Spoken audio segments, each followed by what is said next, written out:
Ladies and gentlemen, welcome back to Driven Wild. Today, I'm going to just do a quick story and give you a pro tip to help you avoid the absolute nightmare that I just had to go through. So, with that said, let's start with how it started. So, after I got through the whole air conditioning ordeal that took literally 8 hours from 9 a.m. till 6 p.m. tonight, to finally get my AC up and running. Yes, it's up and running. Thank God. But that being said, I've decided at that point it was still a little early. I could get at least a few orders in to end up capping out the night. Now, I didn't realize it until after it was already done, but it was not a good night to do any kind of, oh, excuse me. It was not a good night to do any kind of food delivery out here. Why? Because apparently there's a boat show right on the between the A1A and US 1. And if you know anything about the A1A and the US 1, that is a river that requires drawbridges to go over. Now, what you guys need to know about this boat show is that it closes off Atlantic Boulevard, 14th Causeway, and Hillsborough Boulevard. So that means you almost have to go all the way around in order to complete deliveries. Now, I ended up taking an order, not realizing that I need to go over 14th Causeway in order to complete delivery. So I had to, I already had the pizza from Carlucci's. I ended up having to go down to commercial, calling the customer, letting him know I was going to be late. The customer was super chill. Ended up tipping me more later, but that's not the point. Calling UberEats so I don't get a violation, because the last thing I need is a violation and put my account at risk. So I contacted UberEats. First agent gave me such a hard time, ended up just putting me on hold and putting me to somebody else.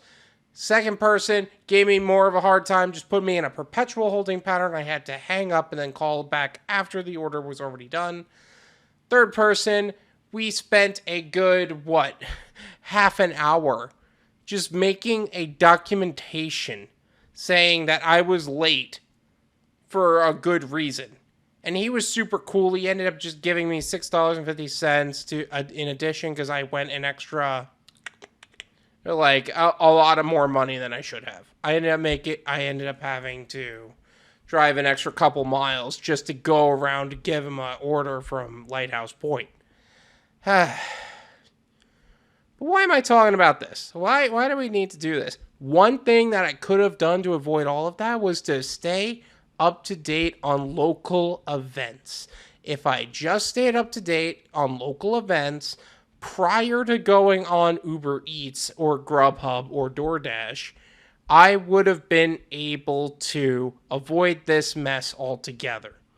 So, the best way you could do that is hopping onto some Facebook groups, potentially just setting up a Yelp, or finding out some newsletters with some local neighbors, whatever. But eventually, you're going to be dealing with some local event that closes roads for any number of reasons. If you're in New York City, you might have to deal with a parade. When I lived in Wantagh, New York, I was able to, I ended up having to go around protests, and on St. Patty's Day, there was this huge parade. They had parades all up on Wantagh Avenue, and it was kind of a deal there. So just make sure you stay up to date with all that stuff, because you never know what can end up happening. So, really, that's all I got for you today. I hope that you guys found this valuable. Don't forget to smash the like button and subscribe if you're new. And I'll see you guys next time. Peace.